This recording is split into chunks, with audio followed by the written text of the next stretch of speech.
Okay, I know that it may be hard to believe, but here we are in the second last show of season 6 of Silver Lining for Learning. The time is flies when you're having so much fun with my co-hosts and with all the guests. I am here today with co-hosts, the one and only Punya Mishra from Arizona State, a true creative genius. Along with Punya is Chris Didi, one of the world's foremost education thought leaders over in the land of snow. Snow. They've seen a lot in Boston. He works at Harvard University. We also have the multi-talented, ever-inquisitive, highly insightful Lydia Chow with us today from the University of Toronto. And I am today's lead host, Kurt Monk, from the land of American football and Pentagon and Empire State Building limestone here at Indiana University. I have to admit, I didn't tell my co-host, I didn't tell the guests, I was so excited about today's conversation that I arrived more than 2 hours early. And then I looked at my watch and saw we weren't starting for a while. Okay, episode 264 is titled Partners in a Sandbox. Interdisciplinary teams addressing educational challenges and possibilities. And with us today are two wonderful people, Patricia Mangeol, who is the Director of Research and Digital Learning Initiatives at Sandbox Inc., a Canadian agency headquartered in Toronto, focused on helping public and nonprofit organizations achieve their education and outreach objectives. Joining Patricia in this episode is Isaac Kwakye from Washington Student Achievement Council, which is a Washington State higher education agency. Together, they're going to discuss many things, including new approaches to supporting student learning in a rapidly changing digital and social context. This conversation will include how we need to think differently, both at policy and at behavioral levels, about motivating students, very important topic. I have a couple books on that, and how innovative partnerships between policymakers, educational institutions, and creative technology-driven learning design partners like Sandbox can help drive more effective outreach and support. Patricia and Isaac are also going to talk about the Changing the Narrative project with Central Washington University, alongside other work that they've been doing and involved in the last couple of months and year, particularly around leveraging AI for learner support and designing learning for AI-shaped labor markets. So Patricia and Isaac, it's now time for you to expand your bios and tell us a little bit more about yourself, and then we'll get into a conversation with you. Maybe you'll start with Patricia for maybe 2-3 minutes. Tell us just expand what Sandbox is about and what your involvement in is at Sandbox. Thank you so much, and it's a pleasure to be here with all of you today. So, yes, I'm the Director of Research and Digital Learning at Sandbox, and really I come from the world of education policy initially. So I'm coming at this from a sort of dual perspective. I've been working a number of years in the Ontario government in Canada and in the OECD, conducting research on higher education policy. And in later years, I've been really focusing on digital technologies for higher education, which then led me to switch, to jump over to the next, to the other side, which really is the private sector where I'm working right now at Sandbox. But it's important to know Sandbox is an agency fully focused on helping public sector institutions, whether they are government agencies, like Isaac's agency, or educational institutions, universities, in their educational goals, leveraging technology, design, media, and research. So my role is to spearhead projects that really have a research-centered core and to strike partnerships with different organizations like Isaac's organization to find innovative solutions to ongoing problems in education and in learning. So that's me in a nutshell. And in her spare time, she's working on her doctorate from the Open U of Catalonia over in Spain. So just a little thing on the side, right? Right. I should have. I was trying to stick to my time, Kerr, but yes, that's right. I'm studying how actually universities are responding to AI's impact on labor markets. So that's an area of focus that I've had for a long time: labor markets policy, higher education response to labor markets, as well as higher education use of technology. So this is sort of merging my two interests, and I'm doing that part-time on the side of my role as director of research. Very good for you. We applaud that. We'll all applaud that till you finish, and you'll let us know when that happens. so we can Yes. celebrate that. Isaac was working, I guess, in Vancouver for a bit. He's a Canadian citizen, but now he's in the state of Washington. You want to explain all that and what you're up to? Yes, I can try to explain all that. Thank you all for inviting me. I'm very grateful and honored to be part of this conversation. So I work for the Washington Student Achievement Council. I'm the Deputy Executive Director of the agency.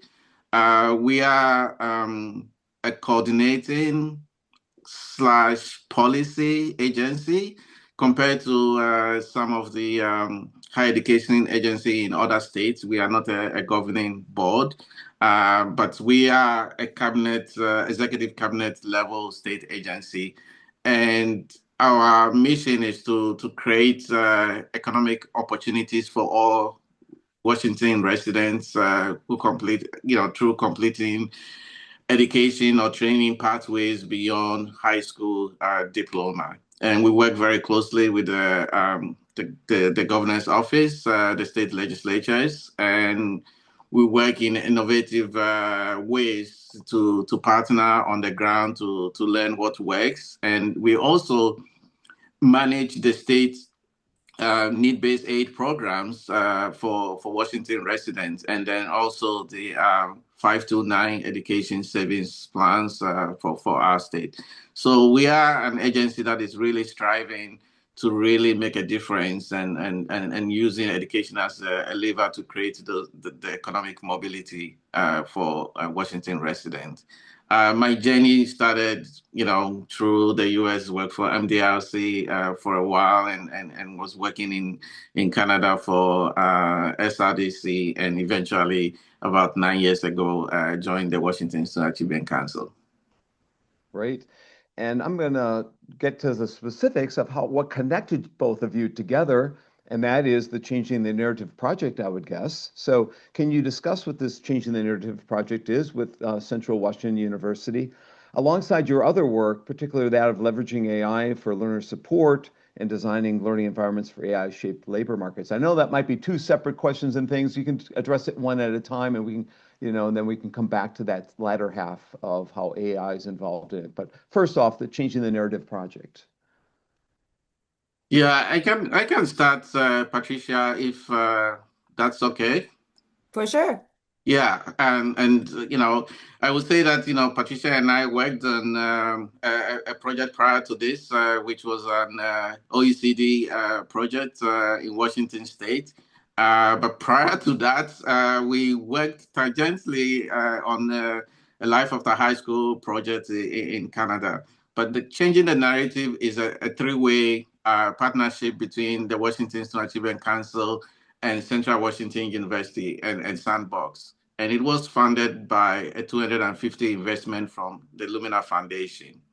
So I want to acknowledge Patricia's organization specifically because Sandbox multidisciplinary design expertise is what made the project so distinctive. This is not a traditional research project. It was a design and behavior change project that was grounded in research. The motivation fact is striking. Washington ranked lower in the nation, when we are looking at the percentage of high school graduates that are immediately enrolling in higher education. And we have one of the most generous state financial aid programs in our country. So the barrier is not primarily financial, even though affordability still remains an issue. It is narrative, it is perception. Students don't see college for themselves, or they don't see a clear pathway. So the project started in September 2024 and ran through mid 2025. And I think it was an interesting opportunity for us as an agency to partner and learn what truly works, and in an innovative way to really change, the narrative for students. I don't know, Patricia, if you want to jump in there.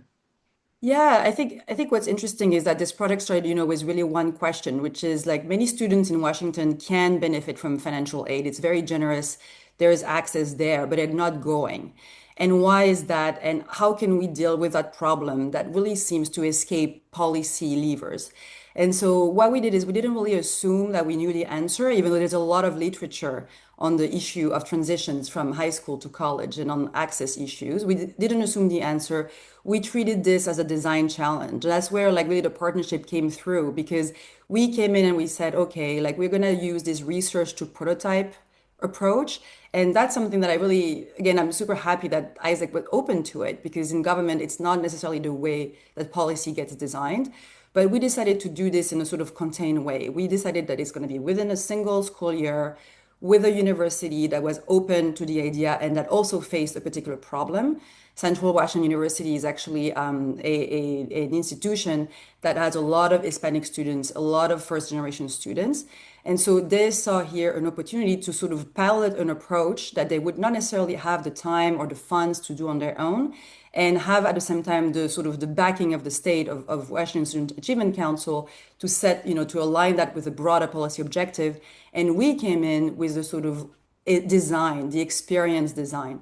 And I think what's really interesting is that, what we try to do is we try to really create a platform that is about the student experience, their doubts, their concerns. We really wanted to go there with them as opposed to just trying to give the information in its comprehensiveness and in its accuracy. All of that needs to be there, but the critical part is to focus on the student actual needs and to feature them, who they are, how they connect to the higher education pathway. So that's what we did with changing the narrative. And now I think our next step would be to really increase visibility and use of this kind of tool. And I think that's another, we could talk about that also. It's really challenging sometimes when you have a sea of noise that students are facing in terms of information. But I think what we did really is that motivational anchor is what's different compared to traditional policy outreach in higher ed.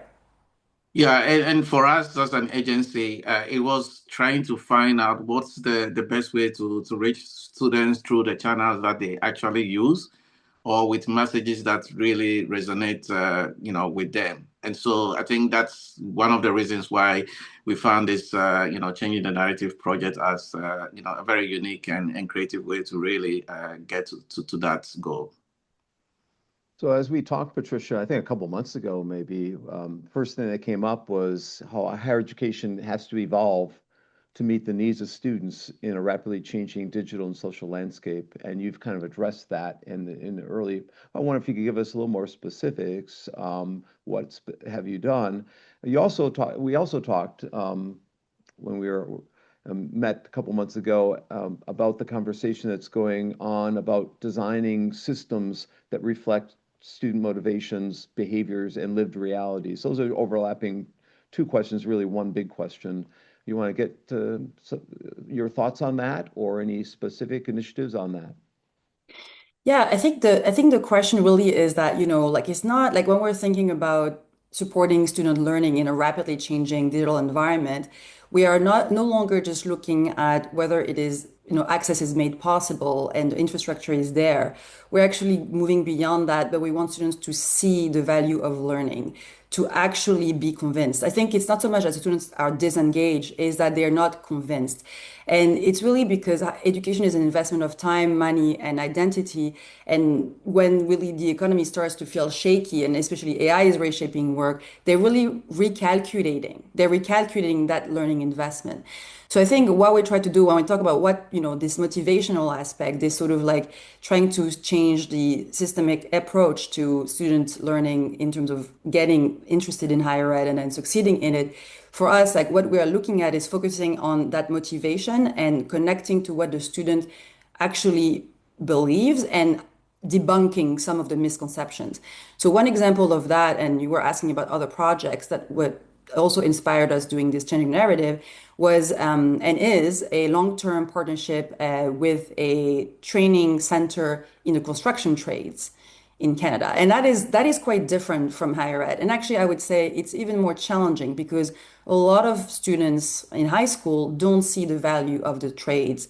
And they don't necessarily, they don't see it even as an educational pathway, even though apprenticeship is a great educational model with a lot of value in terms of being exposed to employers or being exposed to the workplace. But still, there is this stigma, there is this lack of motivation, there is this understanding that for them, maybe this is not, it doesn't connect to them. So with a trade union training center, what we did is we moved from actually marketing to trying to explain in a gamified way to students what the possibilities are in the trades and slowly bring them to shift their conception, to shift their perception. So it's kind of actually a coherent thread here in terms of like shifting perception that has been driving us for a number of years. And I think that perception aspect wasn't the focus of policy, wasn't a focus of higher ed access policy. We were more focused on objective barriers, which still matter, but we weren't going there. We weren't going to the psychology, and I think that's where we need to go in the future. Yeah. Isaac? Yeah, I think, from our perspective as a state, we are serving remarkably, diverse student population, students, working whilst pursuing education, rural students without a clear college going tradition, first generation students who don't know how to navigate the system. And what we see, the challenge is scale and equity simultaneously.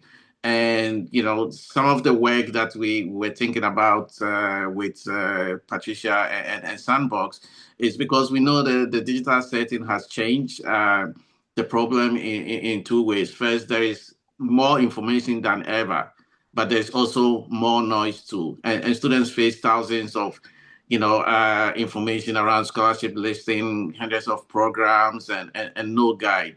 And so the information itself has become a barrier for the students. And then second, the labor markets, the labor market preparing for students preparing for the labor market is shifting, and that's at the same time, the institutions are not quickly adapting, to the shifting in the labor market. So there's kind of this misalignment between higher education and labor market outcomes. And what we found effective is meeting students where they are, which is often on the phone late at night and outside of office hours. That means we are rethinking the delivery model, not just the content that we are giving information to students. And so we have AI enhanced chatbots in our agency called Autobot that allow us to reach students at scale with critical information and timely guidance. And sometimes that's really been, something that has been missing. And again, this has been what previously was available to students with well-resourced counselors or families that knew the system. I think the equity inducing potential here is real. You are essentially putting a knowledgeable advisor in every student's pockets, right? That's how we see the other bots that we have in our agency. But I think at the same time, we also think about technology as never sufficient alone. And the behavioral questions about students, motivation and engagement and persistence and staying enrolled still remains a human insight and human connection. So we want to make sure that we still have a way to build an effective engagement and support for students that has that human connection. And so exploring some of this digital media and digital tools and how technology and AI can support that is something that as an agency, we are looking in terms of innovation and to find ways to really make a difference for students and families in Washington. And so I was going to ask a question, but I think I'm going to hold off on it. I'm going to instead just make a quick commercial comment. And I thank my good friend Maxim John Louise for making us aware of Sandbox in one of his newsletters. And from there, I got a hold of Patricia. So a little shout out to Maxime, who's been on the show 2 or 3 times and does wonderful work at Contact North. And people who are listening should check out Contact North for their free resources and webinars and books and many other things. So I'm going to switch it over to Punya, who's going to take us maybe in a little more meta, but we're pretty meta already. Punya, I don't know how meta we can get, but go ahead. You never met a meta till you met a me. Okay, so what do I say? Sorry, you just left that open for me to jump right in. No, my apologies. I've can you hear my dog freaking out outside, or is that muffled? Only once. Okay, yeah. Anyway, sorry. So to give a little bit of context to this question, many years ago when I started at Arizona State, this is around 2016.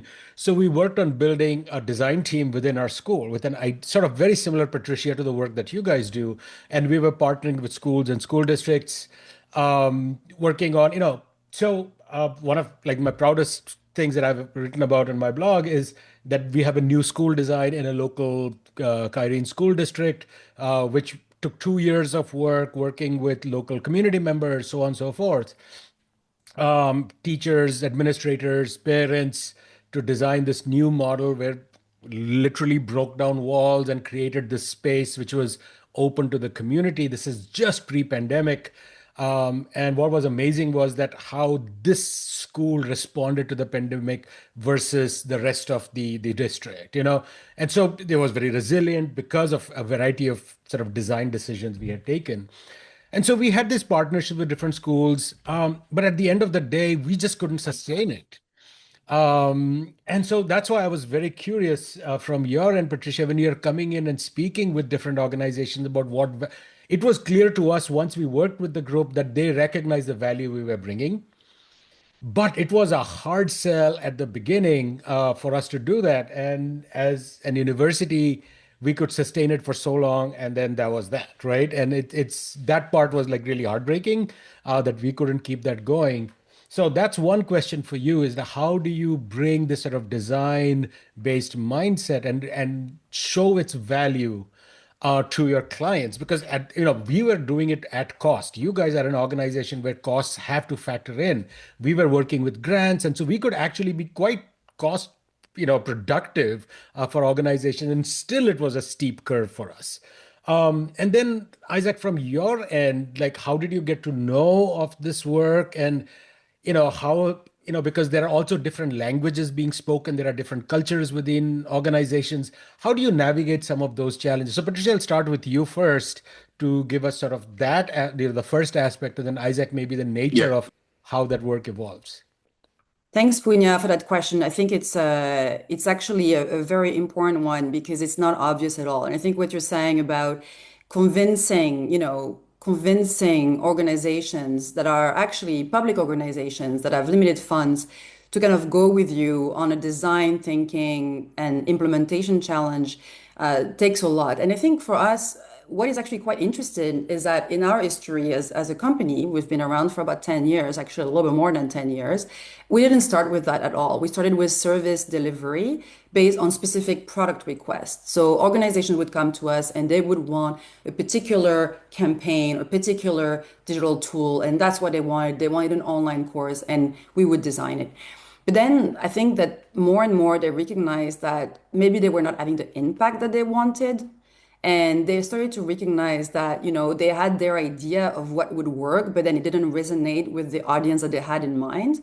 So they started to actually come to us more with, well, maybe can you guys help us thinking about that? And then we were actually telling them what we never dared say before, which is maybe you need to start doing research into your user base and your audience and what they actually care about, rather than building it from that top-down approach, which is institutionally driven based on what you think is right. So I think for us, it's been a bit two-way. We had a maturing of our client base, if I can say, with like a realization, and maybe also as funds are getting tight, that impact really does matter, and that you should be able to demonstrate it and focus on it. And from our side, what we built is that we sort of built two components of our work that didn't exist originally. Is one, the user research component, to really deepen that. We always wanted to do that, but it was never funded. Once we saw some interest, we built that capacity, and then we were able, through partnerships, to actually demonstrate it. And the other component is really what we call the visibility and the ability to kind of like, you create something, but then you need to make it known. So there's an element of marketing to that that I think shouldn't be underestimated. And the sort of like, the full circle is user research, product development, product design, then marketing, visibility, because again, lots of great things are being built, but you have to get them into your learners' hands and in front of their eyes. So I think we convince by showing that, but by agreeing with our clients that what's in place doesn't really work well, and by showing them that through that kind of thinking, they could try something new, iterate, and then be able to scale if this actually works. So I think that became something that we're now moving toward as a more fundamental business model as opposed to just service delivery. Thank you. Thank you. That's very helpful. And I mean, yeah, we were sort of building it like as we were on the fly, so to speak. And I think I personally learned a lot through that process. This was one of the most amazing sort of projects, broadly speaking, that I've been a part of. But it was also sad to see that we did it for like, I think the pandemic is what basically knocked us off our feet. We were just at the point where we had some good examples that we could show the world. The Kyrene School had just happened. I think it opened in August of just before the pandemic. So that's 2019. And 6 months later, everything just shut down. And it was a death blow, I think, to the project in many Yes. ways. So, anyways, Isaac, from your side. Yeah, I think you asked an important question, like how do you come about with this type of partnership? And then to a very important point you made, how do you sustain this type of work? And I think I have to say, we have not functioned as a traditional, normal state agency or higher education agency in the sense that I had an executive director, Michael Mayari, that I work with in the executive office, that had a lot of vision around how do we drive, effective change using evidence-based, research to support policy, and how do we build this kind of like knowledge and learning agenda around what we do, so we actually know what is working. So very early on, I started thinking of ways that we can drive that work as a state agency, and came up with this approach, what I called beyond government agenda. And the approach was to find ways that we can partner with organizations like Sandbox or other research organization, and develop code developed from scratch. What is it that we want to answer? What policy issue do we want to address? What research question do we want to answer? And what evidence are we trying to bring to policymakers? And the way we did it was not to kind of like, like happens a lot of the time, like, you contract somebody, they do a report for you, and then they give the report to you. But we work hand in hand and created this collaborative process that is through all the different stages of the work. We are working together, and it's the same with the Sandbox project. So in that sense, we're building capacity for the state and the state agency. We were building capacity for Central Washington University and the team members that were part of this project. And so there was this co-ownership of the project. And so that when we implement whatever design or the project, it doesn't go away, it doesn't stop, because the people that are implementing the project were part of, working and designing the project. So there's that continuity, and they're able to hold on to allow the projects to continue. And then now we have capacity at the state level to continue to support the work and to continue to make sure that we can continue to deliver. So that, I think that's a very big difference to what traditionally happens in a lot of projects where you contract, even though there might be some interactions, maybe some project meetings, but this is more deeper, where there's kind of like a strong collaboration, and it's built together with the state agency, with the partners, doing the work together and building capacity. I think the partners also learn, because they learn to better understand the state environment. We are able to help them to understand the people that we serve and the policies. And then we also learn from some of the methodology and the technology and some of the implementation approaches that we need as a state. Cool. So that's awesome. I mean, one of the things that I joke about, that my role in leading the design team out of the college was basically just hand-holding. Because everything that can go wrong will go wrong. You have a Zoom meeting and then internet crashes that day.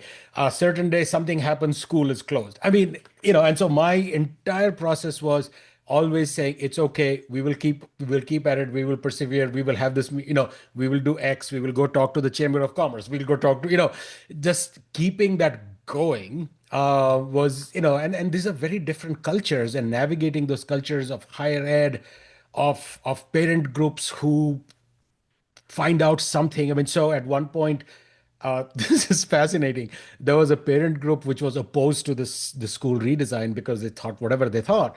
And they created this Facebook group and they dug into my website, 18 years of my blogging and finding snippets to show that I was out to destroy public education.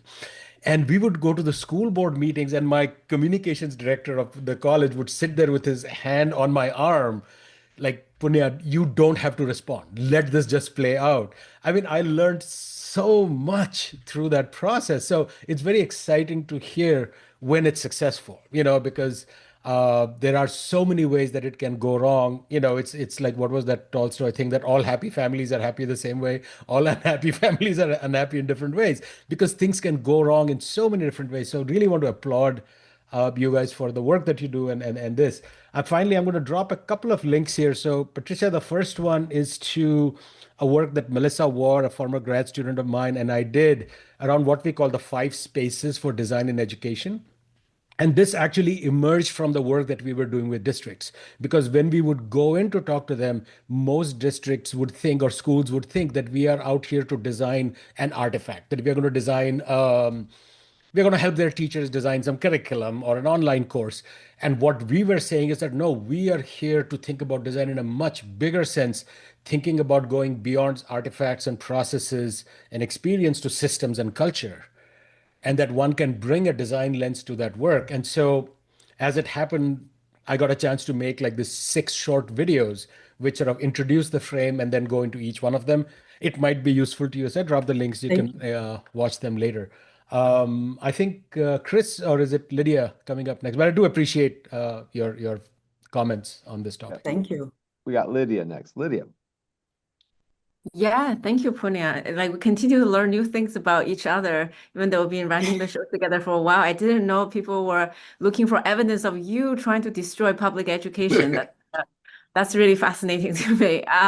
So yeah, I echo what Punya said. Really appreciate this design-based like problem solving that's fundamentally collaborative, that focus on capacity building rather than just like a quick service delivery. So really, really appreciate what's been shared so far.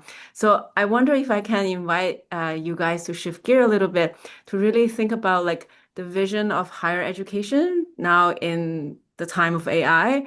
And you talk about like the AI shaped labor market. What's your vision for higher education, or in what way should higher education adapt and transform in order to meet the challenges and demands of this time of AI? Wow. Thank you, Lydia. This is a big question. I'm happy to sort of take a stab at it because I'm knee deep into this topic these days. So, I mean, I cannot speak on behalf of any institution, but having worked in higher ed policy for a long time and then working with institution as a collaborative partner right now, I think what I can see is that AI is sort of like really two forces that are happening at the same time in the higher ed sector. On the one hand, it's a force of disruption that is facing a lot of resistance.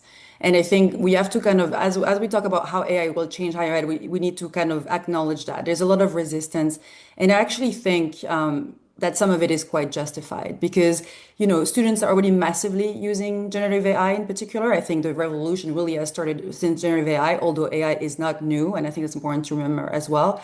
But the use of student is not always a very informed use. And there are really serious questions that certainly for me are concerning about like what is the right use of AI to actually support skills development and achieve the mission of higher ed versus a misuse that could in fact erode learning. So I think there's resistance on the one hand, and it can be a big challenge because then on the other side, institutions understand that they cannot ignore this technology. It's not something that's going to go away. It's not something they can, and also there's a lot of opportunities. And I'm sure Isaac will speak about that at a state level. There's a lot of opportunities for AI, whether in learning or in administration. And there is an idea, I think, at the moment that if you don't deal with it, if you don't try to integrate it as an institution, you might really fall behind because there's a lot of competition in the higher education sector. So for me, the future is going to be somewhere in that tension between how do we ensure that AI is used properly to support learning, to make learning relevant, to keep us relevant as humans. I think that's a fundamental question that higher education institutions are posed with when it comes to AI. Personally, I'm less worried about the efficiency lens. I think that we will slowly get it and know how to use it. But the question of fundamentally what it means for the learning process and for learning outcomes and for what students need to know for the AI labor market, those things I think we haven't really yet completely figured out. So for me, this is where the discussion and the focus should evolve in the next few years in institutions and with all of us that are partners of institutions and try to help them in their mission. So yeah, that's what I would say to start. And maybe Isaac, if you want to Yeah. speak a little bit about your vision. Yeah, I think I will frame this in three ways. What's happening with higher education. And first is the trust gap. Higher education became a dominant force in American society, culture, and education. In the second half of the 20th century, but it's not so clear. That higher education has caught up with the 21st century. The public confidence in higher education has eroded, or not without reason. Students have accumulated debts for credentials that they did not deliver in terms of workforce outcomes. And institution needs to rebuild trust through transparency around about those outcomes. What do graduates earn? What jobs do they get? Does it vary by major or by campus? And I think the second is the relevance challenge. And the labor market is moving faster than the how higher education is adapting the curriculum to align with that. And now we are also entering a new era in which the world will be deeply shaped by large language models. Whatever AI will become next, and AI is particular is shaping which skills are durable, like critical thinking, adaptability, human judgment, and which skills are being automated. That will probably create a demand for new learning, including for people who already have bachelor's degree and people in the middle of their career journeys. So I think that will also create a new market for higher education, but institutions that adapt curriculum on a 5-year cycle cannot keep pace with this. Like we know that students that go to a community college, if they enter the community college, within 2 years they are coming out of community college, and the labor market environment that was when they entered community college looks completely different. When they are coming out. So again, that's the challenge. That what is going to happen is that we cannot just sell our existing portfolio of bachelor's degree and master's degree into this new 21st century markets. And that is where learning for AI-shaped labor market is genuinely becoming urgent and not just kind of like a buzzword, because that's going to make a very big difference, in terms of as students are going into the higher education and they're coming out into the labor market, how the labor market looks. And I think the last thing I would say is around equity and comprehension, because we've made a lot of progress, even in Washington State, around access, trying to make college affordable and trying to encourage a lot of students to access some sort of pathway beyond high school. My agency have the College Access Initiative, for the state, and we are doing a lot of that. But I think we are still lacking when it comes to completion rates, and I think that's remains a concern. And so, getting getting people in is not the same as getting them through. And we already know that Gen AI tools can be part of the answer in trying to get people through with personalized proactive support that keeps students connected to their pathways. If I can jump on what you said, Isaac, just a quick compliment, because I think that AI can be really an amplifier of inequality, or it can be helping remedy those inequalities. And Exactly. I think this is all about, this is why education institutions, I think they may be driven to like leverage the efficiency potential. And that's really going to be something for them in a time of constrained funds that's interesting. They might try to leverage the learning potential. And I think that's where a lot of work needs to happen, because the risk is that you can have some institutions that are really skilled at using AI in student support, in student learning, and that really compound their advantage, while other institutions might not know how to actually leverage AI and may use it in a way that actually detrimental, and that may not help students gain skills. That may actually let students see their skills erode. So I think that, and then they become less relevant, because the labor market is still going to expect, like you said, judgment, critical thinking. The labor market is going to expect the use of AI that's competent, Yeah. but those human skills, I think, are fundamental. So institutions are really faced here between the concept of race. I think they have the urge to kind of make sure they're adopting it, but the governance, the design, again, to come back to that, in the way that they actually adopt AI, in the way that they purchase AI,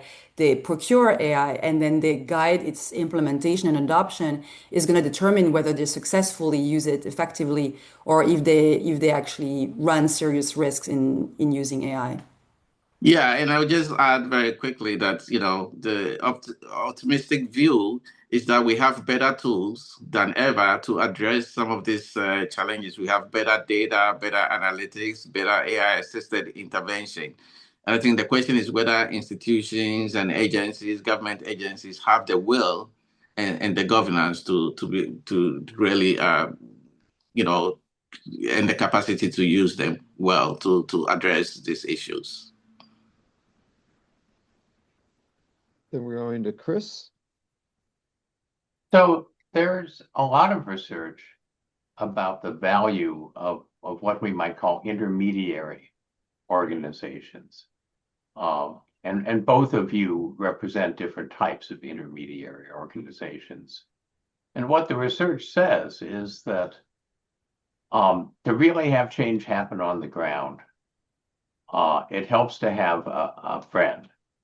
Not even a critical friend necessarily, but kind of a motivational and constructive friend that doesn't have an axe to grind. Because if practitioners are working directly with a business, well, there's, each side has things that they want that aren't necessarily aligned. Even if they're working with an institution of higher education, the same thing can be true. And that intermediary, which might seem as if, well, why not cut out the middleman? Why make it more complicated? Actually, the intermediary research shows plays a really vital role. So it's great that you're doing what you're doing.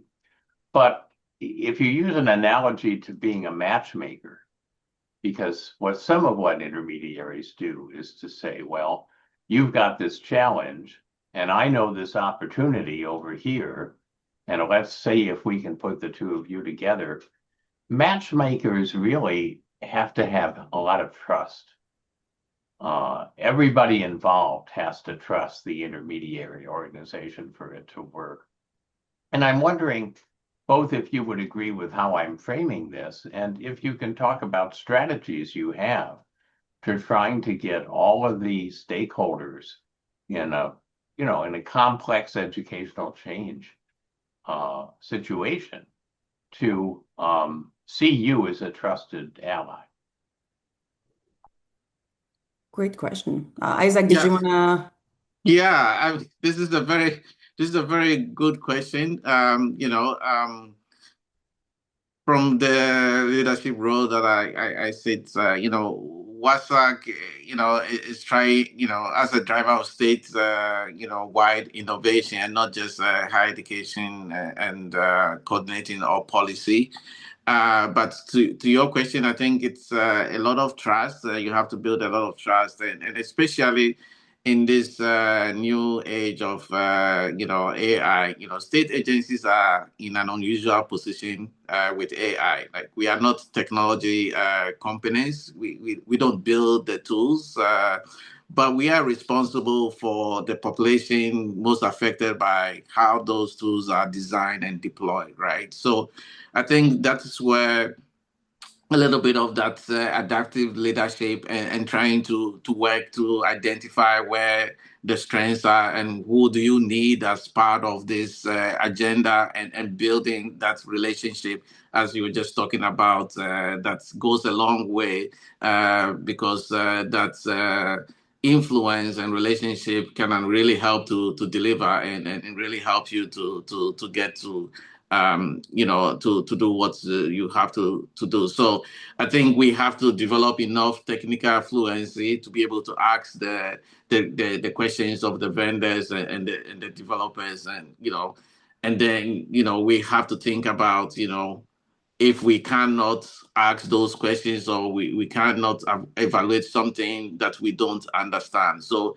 again, it's like making sure that we can, accumulate enough knowledge to make sure that we can engage and build those relationships. But on the ground, it's still a very complex issue right now, as we all know.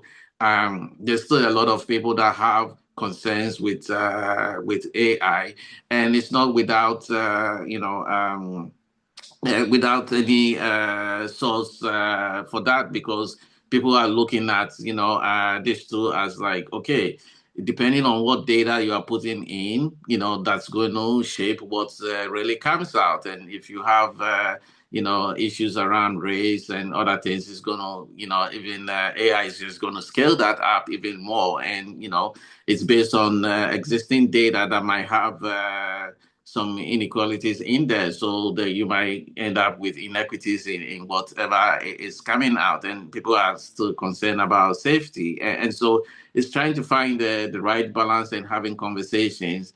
But what we've been trying to do is not to jump at it straight away, but to make sure that we are experimenting, taking our time to slowly test things in small scale and try to evaluate to make sure that um, it's not only that we are getting the outcomes that we want, but it's serving the right people, the people that are traditionally underserved, and so that is being part of our process in trying to navigate this difficult and complex, but relationship is very critical.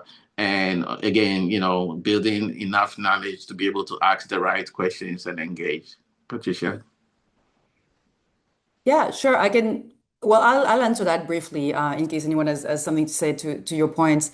I think being an intermediary is a tough spot to sit on, because this trust that you're talking about, Isaac, certainly from the state perspective, you come with authority and real power, which I think is not necessarily something that's always easy to use. It can also create different kind of challenges. But when you're coming as a design agency, you're coming from the private sector, you're coming from the side of technology, you're seen as a vendor, and creating that trust is actually quite challenging. But I think that for us, like, there's two things that we found are critical in stakeholder alignment. One is to really convince by demonstrating to our partners that we have the same goal. And I think the focus on the learner, on the user, on improving their outcomes is something that we relentlessly focus on, and that we are using to structure our projects in terms of their overall process, in terms of the resources allocated. We really focus on this is the goal we are trying to achieve together, and making this very transparent, and always using the that iterative methodology of design, that you actually don't just at the end say you've done something for the user, but you are actually using your methodology to involve those users at different points. That's what we did in changing the narrative. Like, we are bringing in the students actually as maybe not fully co-designers, but like really serious parties to the products, and that builds us trust. Now, the other thing I would say in terms of building that trust, and I think that's what Isaac was saying, is that we are focused also on capacity building. So actually, our in some way, our users, they are the end users, the learners, but then also the agency staff with whom we work. So we work with them over the long term, and the long-term partnership has this time component where we are, like Isaac was describing, we are actually doing knowledge exchange, which is kind of a positive externality of that relationship, which is quite nice because that's not necessarily priced in, but that's something that just people can see on the personal level. So by doing that, we'll also manage to kind of like build in some technical fluency in our client teams, which frankly is really helpful when you're a design agency. And like Isaac said, we become more proficient with the policy context, and then it's a virtuous circle when we talk to institutions. So that stakeholder alignment, I think, is critical, and that's how we try to manage it. It is a bit of a shift away from a typical service provider dynamic, I would say. Mm. Yeah, and Patricia, just to add on, you mentioned about the authority as a state agency, and I just wanted to share how in this environment now in the culture these days, people are very individualistic, and so even as a state authority, you can tell them what to do, and again, that's where you change the narrative or you motivate them or you help them to understand what this will do for them and build that influence and trust. But yes, we do have some level of trust because it's a state agency engaging with them. But even that, it's still a lot of effort and bringing them on board like we did with changing the narrative and making them part of the work that we do to start to create that trust. And that goes on into different projects that we can do with those entities because now they have that trust, and we have that influence with them now. I think Punya has a comment.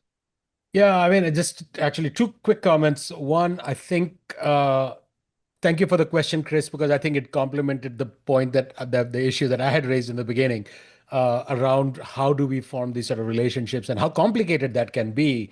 And the other comment was actually, Isaac, just building on something you said about the biases built in within the systems. This is sort of hot off the press. This has not even been published in research articles or anything yet. But couple of years ago, we did some studies of explicit and implicit bias in AI systems. So explicit bias would be something like where we would actually tell the AI that this essay was written by a black student or by a white student or whatever of that sort. And invariably, we found that the effects were not so much. There was not much difference because those could be explicitly guardrailed. Yeah. But then when we asked more implicit, so where we would give an essay which would give you no information about the student, except the student would say something like about talking about themselves, I like listening to music, and they would say either rap or classical, boom, the effect would pop out. So the student with the rap music would get a lower score, would get less sophisticated feedback, and so on and so forth. So 2 years later, so this was 2024, 2 years later, we replicated that. And what we find that the effects have actually grown, the implicit effects have grown even stronger. As these models get better, they become even better at pattern recognition, which can be a strength. But at the flip side of it is that it gets even more sensitive to very subtle nuances and actually can amplify those biases, Isaac, as you said. And this is literally data from last week, where we ran a whole, and this is across multiple models. It doesn't matter which model you're using. And so anyway, I just wanted to sort of underscore that. And then this is, I mean, we are still in the process of Yeah. writing it up, and it'll be a year by the time it gets published, so it is on Melissa Ward's blog right now. You can go take a look at it. Okay. But it's very eye-opening to see this implicit bias, which people would never really see otherwise. Anyway, that was my just a quick comment on that. Well, thank you for that. So we haven't talked about policy yet, specifically, and I'm intrigued. I would assume Isaac is looking at state policy and not local or school district policy or institutional policy, organizational policy. So Patricia, when you're talking policy, are you looking to change policies over a series of projects or within a single project to make an influence or dent? And is it the provincial level, at the local level, at the countrywide level? And the same question sort of for Isaac, just where are you looking, where you're looking to have an impact in terms of policy, and have you had? And can you state an example of where you've made an impact on policy, whether it be local or more national or provincial? I can take that from the perspective of where I sit right now. I won't speak from my previous policymaker hat where I was in a seat of actually designing policy, and I would have lots of things to say about whether designing policy means policy impact. But let's put that to the That side. was OECD, right? Yeah, at Yeah, yeah. OECD and as the Ontario government, where actually I was on the policy team Ah, designing different kind of higher ed policies. But I think what's interesting is from the perspective where I sit now as a design and research agency, what we aim to do is to provide, I will use the word ammunition to policymakers. So our goal here is to actually provide some of the bottom-up, user-driven evidence that policymakers like Isaac need to actually show impact or certain initiatives on a relatively small scale in order for these to become scaled up, whether at, maybe state level is probably what we are looking at when we're talking together with Isaac. But maybe I would even say at institutional policy level, like one of the things that we're trying to do in changing the narrative is trying to demonstrate how transforming the outreach policy of the institution might have value. So this is multi-year, this is multi-project. It's very slow and persistent work that you do by building up the evidence based on the user to then kind of provide this ammunition to those in the seat of decision making. So I think for me, when I was a policymaker, I often looked for evidence. I couldn't always find something that is convincing or as convincing as direct user in a constituency. I think that has a lot of power, sometimes even more than macroeconomic data. So that's what I would say is like bottom up policy influence that can ripple through institution to the state level. But it has to be sustained over time because you don't change, like as Isaac said, it's influence. You don't change minds of policymakers with just one project. You have to show that the approach is working over and over. So I think Isaac, maybe you are in the Yeah. best spot to talk about Yeah. that. Yeah, I guess I am. No, I think, you're right. I think, I think I mentioned earlier on how we have evolved as an agency, very different than, what you find in a lot of state higher education agency where we are actually trying to build learning agendas around everything that we are doing. And the goal is to be able to identify what is working, and build that evidence and use that to make a compelling case with policymakers. And we want to do that proactively also. So, for example, I mentioned about the chatbots that we have in our agency to engage students, especially students that are eligible for free and reduced lunch. In high schools and trying to help them around college going and faster completion and trying to think about some sort of training or education beyond high school. And so what we did was we needed to build a strong learning agenda around this to really show that this tool works and at scale, because again, what we are trying to do is to help a situation where we have a very difficult student to counselor ratio so that they cannot get that personalized support, and also trying to remove some of the inequities I was saying that, if you are in a school where you are very resourced, then you have counselors that have resources, or you come from a family that knows the system, that you will be able to navigate the system. And then if you are not, then, yeah, that's going to be a challenge. And so a tool like the chatbot allow for that to be a personalized counselor in the pocket of every student, and that they can quickly engage with and get support in trying to think about either some training or education beyond high school.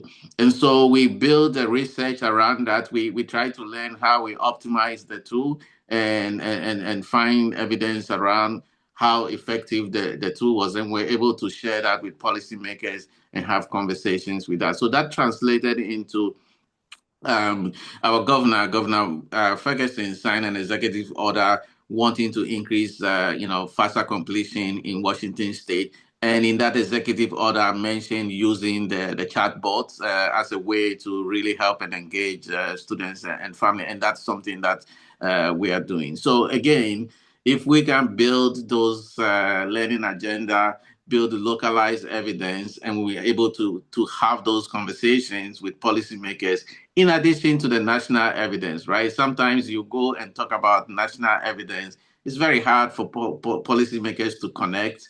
When you start to talk about local evidence, that really resonates with them, and people can really see like, oh yeah, it just happened here in our own state or in this region, and this is what we know happened. So again, it's a sustained thing. It's not a one-time done thing. We are still working to better understand what is working.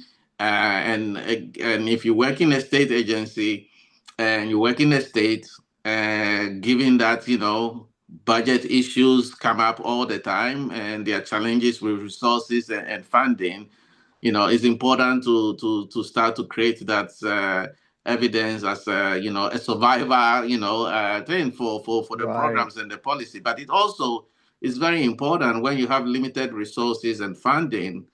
It's important to find out what works so you can put those limited resources and funding to really have the impact that we are trying to have for the state. So that's what I would say. Yeah, that wonderful to hear that an executive order can actually do great things for education Yeah. instead of what we're hearing oftentimes. Patricia, I'm so glad you could come on this show, and maybe in the future we can have you reappear with other partnerships that have been going on. I wanted to ask you, give examples of other partnerships, but we've run out of time. I'm assuming that your website might list some of those for our audience. What do they click on at the website to get to the other partnerships if they want to look this up?